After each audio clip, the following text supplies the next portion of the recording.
Assalamualaikum warahmatullahi wabarakatuh. Waalaikumsalam warahmatullahi wabarakatuh.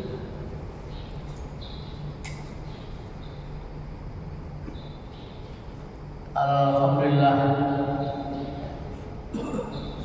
Alhamdulillahilladzi hadana lil imani wal islam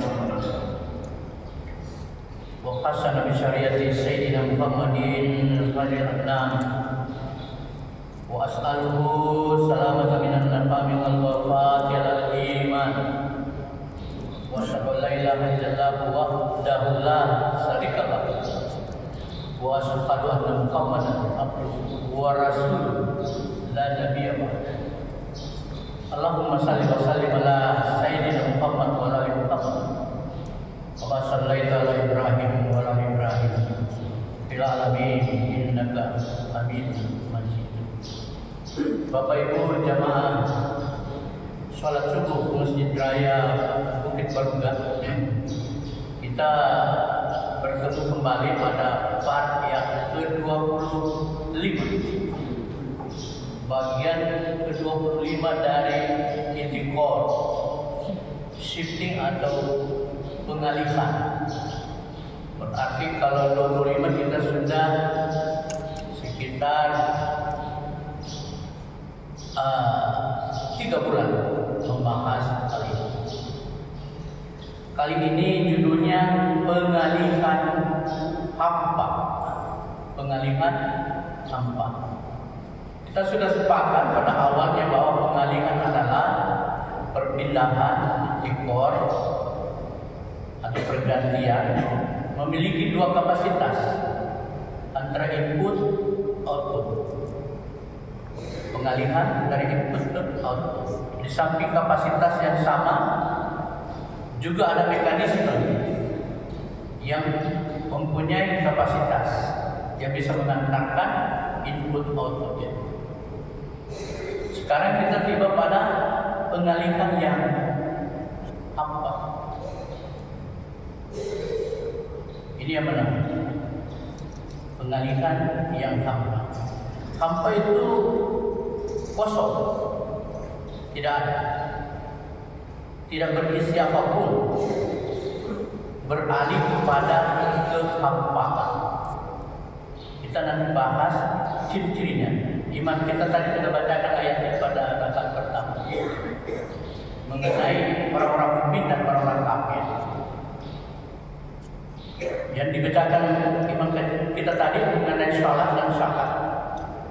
Sholat itu hubungan vertikal dengan Allah, zakat hubungan horizontal sesama manusia. Ada ciri lain yang dimiliki orang beriman yang saya ingin sampaikan, kebetulan sudah saya tuliskan. Yang pertama bahwa iman itu pilihan. Walau syaa rabbuka la amana man fil ardh kulluhum jami'an. Andaikan Tuhan menghendaki beriman seluruh manusia di muka bumi, apa anta tukirun nas hatta yakunu mu'minin? Apakah engkau akan memaksa agar mereka seluruhnya beriman? Iman kita itu pilihan, pilihan kita, choice. Dalam bahasa kita mendapatkan hidayah. Tetapi orang-orang luar sana ini kalau kita sampaikan sayangnya Anda belum mendapat hidayah, dia tersinggung gitu. Tapi kita mendapat hidayah, kita beriman. Setelah kita mendapatkan hidayah beriman, kita memiliki hubungan dengan Allah yang disebut distingsi. Kita tidak bisa hidup tanpa Allah. Kita punya distingsi hubungan dengannya. Ada dua macam distingsi, hubungan biasa dan ada hubungan yang satu bagian berusaha mendekati yang lain. Satu bagian berusaha mendekati yang lain. Itu hubungan distingsi. Ada dua pendekatannya. Dan terakhir ini satu bagian berusaha mendekati yang lain. Ada ayat, ya ayyuhalladzina amanu taqullaha wabtaghu ilaihi wasilah wajahidu fi sabilihi la'allakum tuflihun. bertakwalah kepada Allah. Cari wasilah, cari mendekatkan diri kepada Allah. Itu di sini ada satu bagian berusaha mendekati bagian yang lain. Itu kelebihan orang yang beriman. Kita selalu aktif. Kita punya pengalaman hidup masing-masing sebagai orang beriman.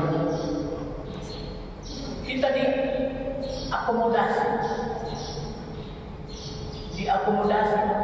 dirangkul oleh Allah, diakui, mendapatkan ruang. Berapa ratus ayat dalam Al-Quran menyebutkan kita sebagai orang-orang beriman. Bukankah Al-Quran ada dua, hudan linnas, hudan lil muttaqin? Kita disebutkan dalam hudan lil muttaqin selain sebagai manusia. Kita telah memiliki spesifikasi yang berbeda. Itu semua harus memberikan equity, kebanggaan. Kita mendapatkan ruang di dalam Al-Quran sebagai orang yang beriman. Yang kedua, kita transendental. Hubungan kita dengan Allah transendental, penyerahan diri. Saya pernah di luar negeri dan lama. Kalau saya bilang insya Allah, dia bingung. Kenapa insya Allah? Insya Allah itu transendental. Saya akan datang jika Tuhan menghendaki. Saya akan lakukan jika Tuhan menghendaki. Selalu transendental. Tidak ada hal yang kemauan kita sendiri. Dia bilang apa itu? Saya bilang hidup saya itu dua, individu dan tauhid. Saya telah menyerahkan kehidupan kepada keimanan saya. Dia adalah ajaran Marxis. Marxis itu Marxisme, Leninisme, komunis. Salah satu pendapat Marxis, dia bingung melihat orang yang menyerahkan sebagian potensinya kepada yang lain di luar dirinya. Jadi kita itu orang beriman dianggap menyerahkan sebagian dari potensi kita yang kita miliki, yang harusnya kita miliki, kenapa kita serahkan di luar diri kita? Yaitu kepada Tuhan. Itu dia bingung. Dan dia itu orang-orang hampa. Orang-orang hampa, orang-orang stres, orang-orang bunuh diri. Orang tidak menikmati hidup. Kita, saya punya pengalaman pribadi, dan Bapak Ibu tentu juga punya pengalaman.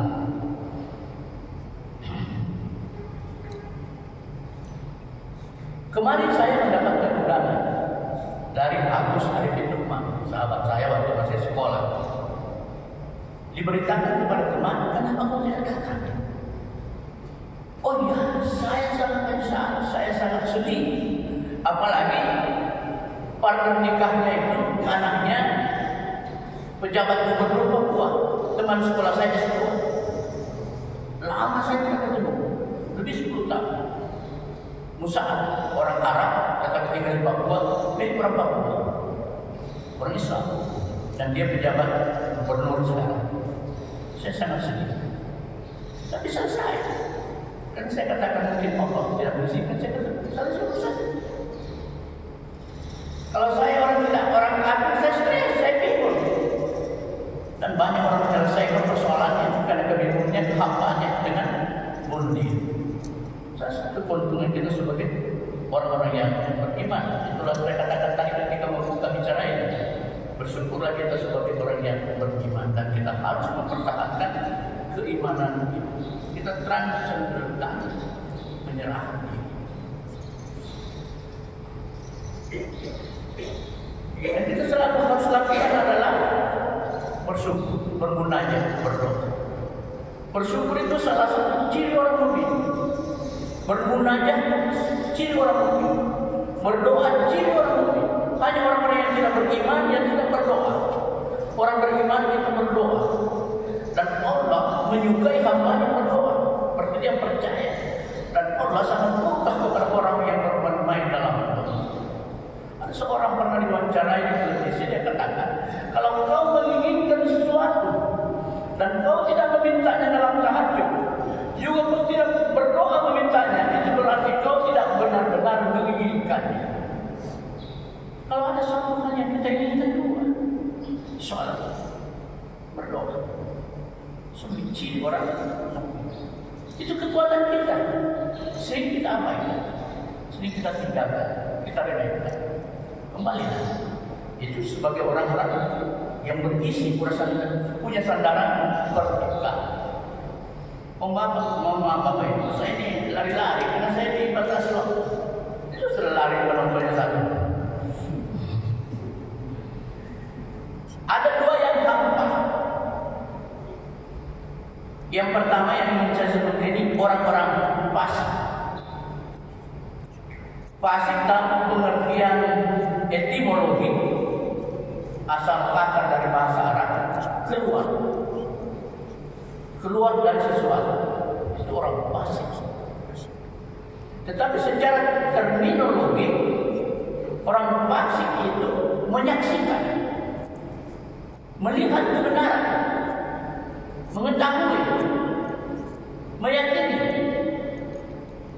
hanya tidak melaksanakannya.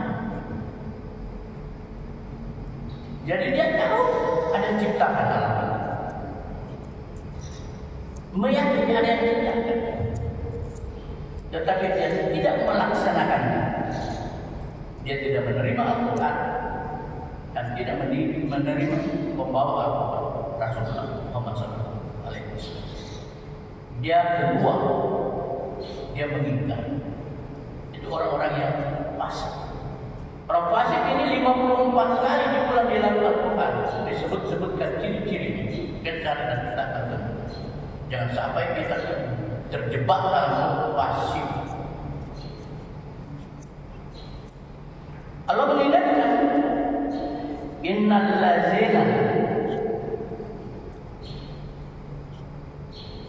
yuhiduna bi ayatina la yakhfauna alaina.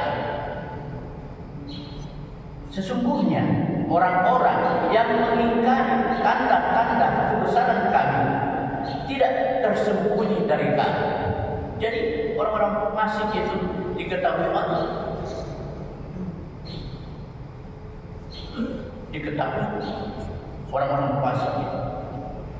Jangan merasa bahwa dia tidak diketahui, dia diketahui bahwa ini dia mengetahui kebesaran Allah.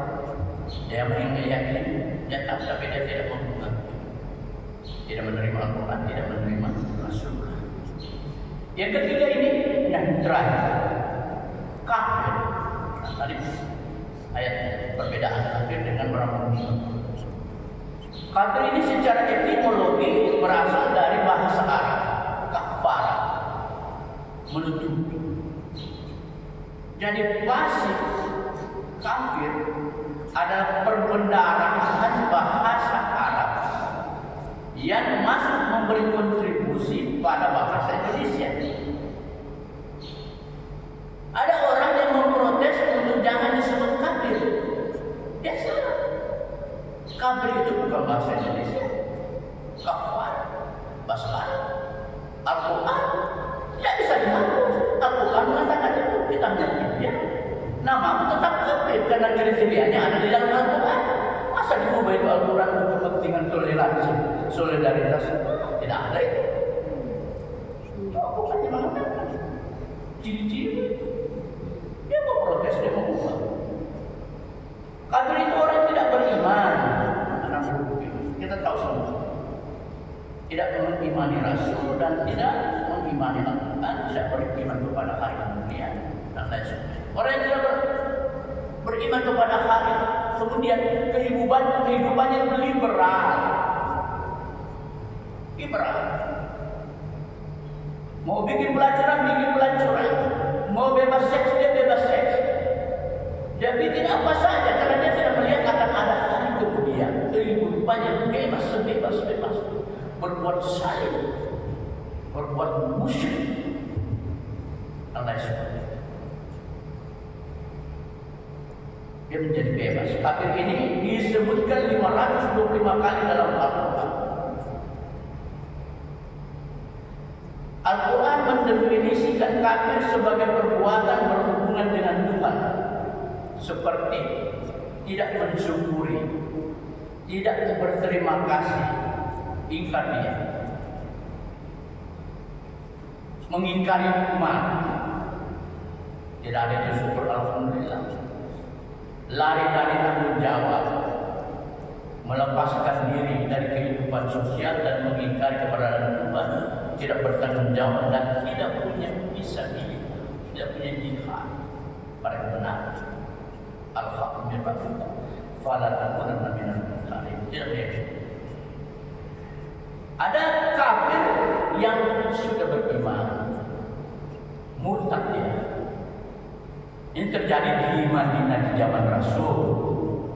Ada muhajirin yang keluar dari Islam. Setelah keluar dia mau masuk kembali. Ada sahabat temannya menemui Rasul. Bagaimana sebulan ini? Dia ingin kembali beriman. Turunlah ayat ini. Ali Imran 6. Kaifa yahdillahu qauman kafaru ba'da imani wa syahidu anna ar-rasul haqq wa ja'ahumul bayyinah wallahu la yahdil qauman shalihin. Bagaimana mungkin Allah akan memberi petunjuk kepada suatu kaum yang kufur setelah beriman dan mengakui bahwa Rasul Muhammad benar-benar bukti-bukti yang jelas sampai kepadanya, sampai kepada mereka. Allah tidak memberi petunjuk kepada kaum yang saleh. Innallaha la yahdi minas salih. Dan dia kufur mau kembali lagi. Tapi ayat Al-Imran ini 86 sampai 89. Setelah dia bertobat dan ada perubahan pada dirinya, dia akomodasi kembali dengan satu ketentuan bahwa Allah itu Maha Pengampun dan menerima taubat. Semoga kita semua tetap dalam keimanan Islam, bangga menjadi orang mukmin, orang Islam. Jikalau kita sifat-sifat kita, karakter kita mencerminkan sifat-sifat Islamiyah, sehingga kita tidak hanya bersyahadat secara lisan, tetapi bersyahadat secara perbuatan. Aku lupa lihat wastaghfiru innahu huwal ghafurur rahim. Assalamualaikum warahmatullahi wabarakatuh.